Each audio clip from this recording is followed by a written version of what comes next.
Hello दोस्तों, तो स्वागत है आप सबों का मेरे यूट्यूब चैनल प्रीत एग्रीकल्चर क्लासेस पे।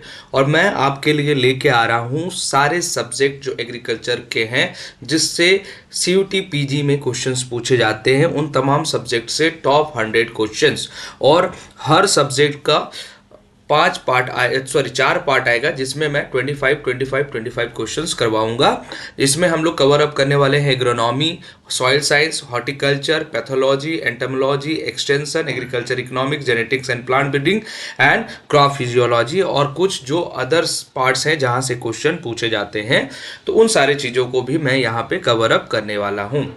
तो आज के क्लास में मैं पहला पार्ट जो है वो कवर अप कर रहा हूँ, और हम लोग स्टार्ट कर रहे हैं एग्रोनॉमी से, क्योंकि सीयूटी पीजी के लिए एग्रोनॉमी, सॉइल साइंस और हॉर्टिकल्चर ये तीन ऐसे सब्जेक्ट हैं जो कि बहुत ही महत्वपूर्ण हैं। ठीक है, तो बढ़ते हैं आज के पहले क्वेश्चन की तरफ। पहला क्वेश्चन बोल रहा है कि water held between 1/3 bars to 15 bars in the soil is classified as. मतलब जो वाटर 1/3 बार से 15 बार के बीच में होल्ड करके है, उसे हम क्या कहते हैं?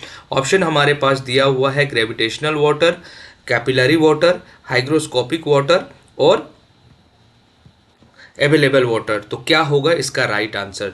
तो इसका राइट आंसर होगा बच्चों, इसका राइट आंसर होगा मेरे दोस्तों, इसका राइट आंसर होगा ऑप्शन डी, अवेलेबल वाटर जो होगा वो हमारा यहाँ पे राइट आंसर हो जाएगा। अवेलेबल वाटर जो होगा हमारा यहाँ पे राइट आंसर हो जाएगा। अगले प्रश्न की तरफ बढ़ते हैं। अगला प्रश्न देखिए। अगला प्रश्न बोल रहा है कि ICAR central research institute for dry land agriculture is located at. मतलब जो central research institute for dry land agriculture है वो कहाँ पे लोकेटेड है? ऑप्शंस दिए हुए हैं आपके पास, जोधपुर, हैदराबाद, राजामुंद्री या बीकानेर। क्या होगा राइट आंसर इसका? तो इसका राइट आंसर हो जाएगा ऑप्शन बी जो है हमारा यहाँ पे राइट आंसर हो जाएगा। ऑप्शन बी हैदराबाद जो है हमारा यहाँ पे राइट आंसर होगा। हैदराबाद हमारा यहाँ पे राइट आंसर है। ठीक है, अगले प्रश्न की तरफ बढ़ते हैं। अगला प्रश्न बोल रहा है कि first operational Indian remote sensing satellite IRSA-1 was launched in the year। तो ऑप्शन हमारे पास है 1988, 1989, 1990 और 1991। तो बोल रहा है कि पहला जो Indian remote sensing satellite IRSA-1 था वो कब लॉन्च हुआ था? तो इसका राइट आंसर हो जाएगा भाई, इसका राइट आंसर हो जाएगा ऑप्शन ए, 1988 में, मतलब 1988 में पहली बार इसे लॉन्च किया गया था। बढ़ते हैं अगले प्रश्न की तरफ। अगला प्रश्न है post emergence herbicide for weed management in rice. मतलब राइस में पोस्ट इमरजेंस हर्बिसाइड कौन सा हम लोग यूज करते हैं? ऑप्शंस आपके पास दिए हुए हैं, बूटाक्लोर, बिस पायरीबैक सोडियम, थायोबेनकार्ब और नाइट्रोफेन। इनमें से कौन सा हर्बिसाइड जो कि पोस्ट इमरजेंस है और हम लोग उसको राइस में वीड कंट्रोल करने के लिए, वीड मैनेजमेंट के लिए हम लोग यूज़ करते हैं? तो ऑप्शन आपके पास सामने दिख रहे हैं। इसका राइट आंसर होगा ऑप्शन बी जो है हमारा यहाँ पे राइट आंसर हो जाएगा। ऑप्शन बी जो है बिस पायरीबैक सोडियम जो होगा हमारा यहाँ राइट आंसर हो जाएगा। बढ़ते हैं अगले प्रश्न की तरफ। अगला प्रश्न हमारा है कि 1 bale of cotton is equal to, 1 bale of cotton is equal to. Option हमारे पास है 170 kg, 180 kg, 185 kg और 190 kg। ये प्रश्न बहुत ही इंपॉर्टेंट है और कई बार सीयूटी के एग्जाम में ये क्वेश्चन रिपीट हुए हैं। तो हमारा इसका राइट आंसर हो जाएगा ऑप्शन ए जो है हमारा यहाँ पे 170 kg राइट आंसर हो जाएगा। और जूट अगर होता है भाइयों तो, और अगर ये जूट होता तो 180 kg यहाँ पे राइट आंसर होता। बढ़ते हैं अगले प्रश्न की तरफ। अगला प्रश्न है कि sunflower is an indicator plant for the deficiency of. मतलब कि सनफ्लावर होता है किसका सूचक, या मतलब बोल सकते हो मिट्टी में किस न्यूट्रिएंट या प्लांट में किस न्यूट्रिएंट का डिफिशियंसी होता है जिसका वो सूचक की तरह काम करता है? तो ऑप्शन आपके पास है नाइट्रोजन, पोटेशियम, बोरोन और जिंक। तो क्या होगा इसका राइट आंसर? तो इसका राइट आंसर हो जाएगा ऑप्शन सी, बोरोन की डिफिशियंसी को इंडिकेट करता है कौन, सनफ्लावर। अगले प्रश्न की तरफ बढ़ते हैं। अगला प्रश्न हमारा है कि the ratio of leaf area to ground area is known as, जो रेशियो होता है leaf area to ground area उसको हम लोग क्या कहते हैं, leaf area index, ground area और लीफ एरिया रेशियो। तो इसका राइट आंसर क्या हो जाएगा, इसका राइट आंसर हो जाएगा ऑप्शन बी, जो इसे हम लोग लीफ एरिया इंडेक्स हम लोग इसको कहते हैं। बढ़ते हैं अगले प्रश्न की तरफ। अगला प्रश्न जो है कि buckwheat belongs to the family, मतलब बक बीट जो होता है वो किस फैमिली से बिलोंग करता है। ऑप्शन हमारे पास है ग्रैमिनी, टिलिएसी, पोलीगोनेसिए और पोएसी। तो क्या होगा इसका राइट आंसर, इसका राइट आंसर हो जाएगा ऑप्शन सी, पोलीगोनेसिए। ठीक है, ऑप्शन सी जो होगा हमारा यहाँ पे राइट आंसर हो जाएगा। अगले प्रश्न की तरफ बढ़ते हैं। अगला प्रश्न है कि मुक्ता इज वैरायटी ऑफ, मुक्ता किसकी वैरायटी है, ये हमारा प्रश्न है। ऑप्शन दिया हुआ है मस्टर्ड, सिसमम और लिनसीड और कैस्टर। तो इसका राइट आंसर क्या हो जाएगा, इसका राइट आंसर हो जाएगा ऑप्शन सी, लिनसीड जो होगा वो हमारा यहाँ पे राइट आंसर हो जाएगा। ठीक है, अगले प्रश्न की तरफ पूछते हैं। अगला प्रश्न देखो क्या बोल रहा है कि sum of the area planted to different crops and harvested in a single year divided by the total cultivated area and express as percentage is known as, इसे हम क्या कहेंगे। ऑप्शन हमारे पास दिया हुआ है multiple cropping index, cropping intensity index, cropping intensity या rotation intensity. Question एक बार फिर से पढ़ते हैं कि sum of the area planted to different crops and harvested in a single year divided by total cultivated area और expressed as percentage is known as, तो इसे हम लोग कहते हैं क्रॉपिंग इंटेंसिटी। ऑप्शन सी जो होगा हमारा यहाँ पे से राइट आंसर हो जाएगा। अब पूछ रहा है कि crop that has nodules both in stem and root, मतलब कि कौन सा ऐसा क्रॉप है जिसके नोड्यूल्स और रूट दोनों में हमें, रूट्स और स्टेम दोनों में हमें नोड्यूल्स देखने को मिलता है। सेस्बानिया रोबस्टा, बिगना, मैंगे, केजानस केजान और ग्लाइसिन मैक्स। क्या होगा इसका राइट आंसर, तो इसका जो राइट आंसर होगा वो ऑप्शन ए होगा, सेस्बानिया रोबस्टा। ये एग्जाम में क्वेश्चन आया हुआ भी है। ठीक है, अगले प्रश्न की तरफ बढ़ते हैं। अगला प्रश्न है कि डे न्यूट्रल प्लांट्स आर, मतलब हमें इन चारों ऑप्शन में चयन करके बताना है कि डे न्यूट्रल प्लांट कौन से हैं। ऑप्शन हमारे पास हैं, पहला ऑप्शन है टोमेटो, कॉटन, सनफ्लावर, दूसरा ऑप्शन है क्यूकम्बर, व्हीट और स्पाइनिच, तीसरा ऑप्शन है टोबैको, सनफ्लावर्स, व्हीट और चौथा ऑप्शन है व्हीट, बार्ली, बरसीड। तो क्या होगा इसका राइट आंसर, तो इसका राइट आंसर हो जाएगा ऑप्शन ए, टोमेटो, कॉटन और सनफ्लावर जो है वो हमारा डे न्यूट्रल प्लांट में आता है। ठीक है, अगले प्रश्न की तरफ बढ़ते हैं। अगला प्रश्न है कि seeding of cold cloud is achieve by, artificial raining बहुत ही इंपॉर्टेंट टॉपिक है और एग्जाम में कई बार इससे क्वेश्चंस पूछे गए हैं।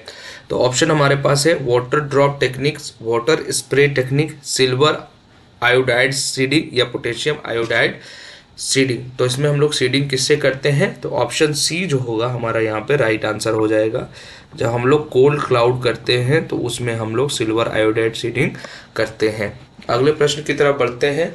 अगला प्रश्न बोल रहा है demand and supply based water requirement of a crop is, option क्या दिया हुआ है, WR equal to IR plus ER, WR equal to IR plus ER plus S, WR equal to R minus IR और WR equal to IR plus ER plus ET।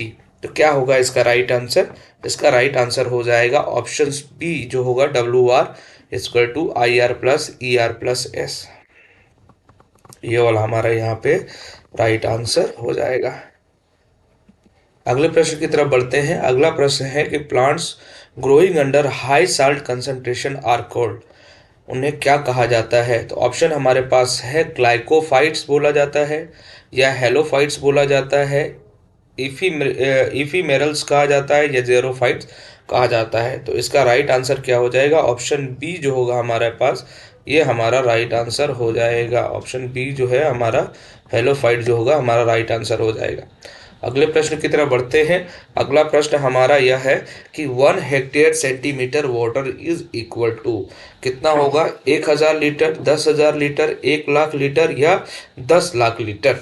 तो इसका right answer क्या हो जाएगा, ऑप्शन सी जो होगा 1 lakh litre जो होगा यहाँ पे राइट आंसर हो जाएगा।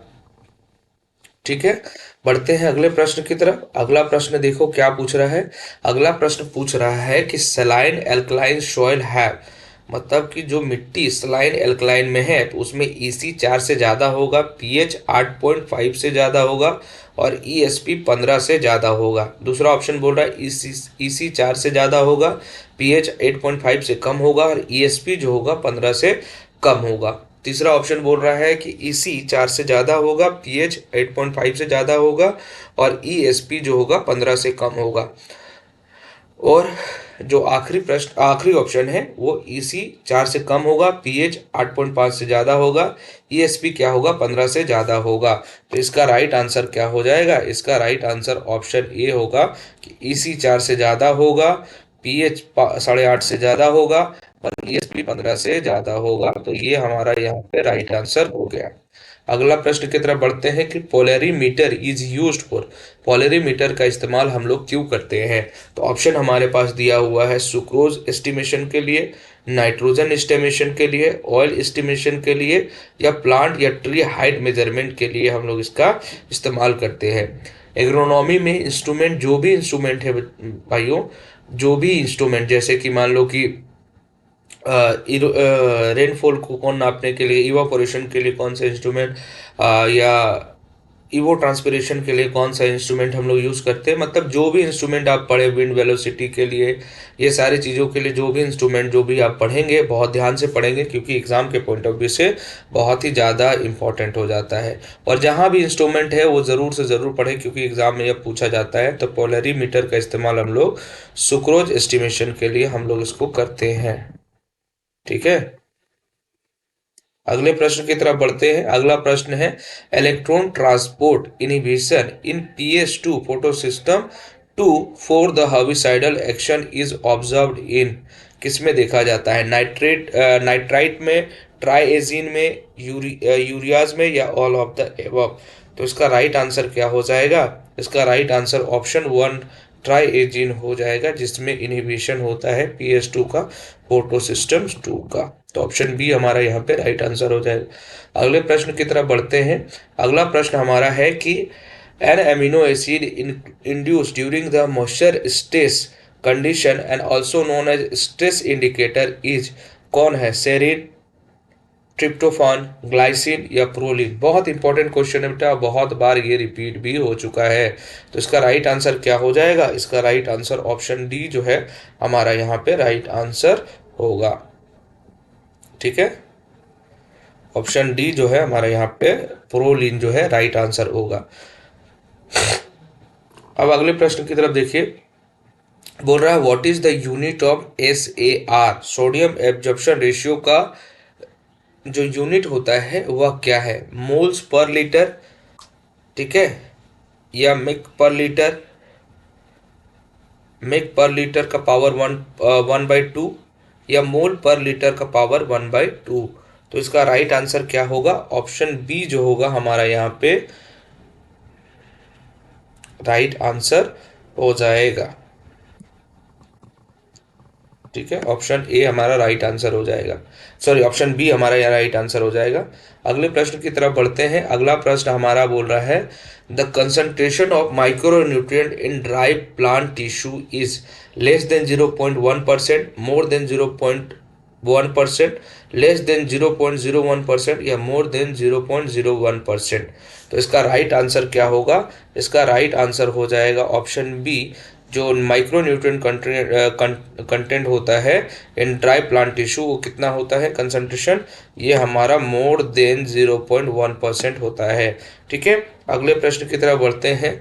पूछा जा रहा है कि electron transport inhibition in PS2 photosystem for herbicidal action is observed, अच्छा, ये क्वेश्चन रिपीट हो गया बच्चों, तो इसका आंसर क्या हो जाएगा, ऑप्शन बी जो होगा हमारा यहाँ पे राइट आंसर हो जाएगा। ठीक है, जैसा कि पीछे हम लोगों ने किया था।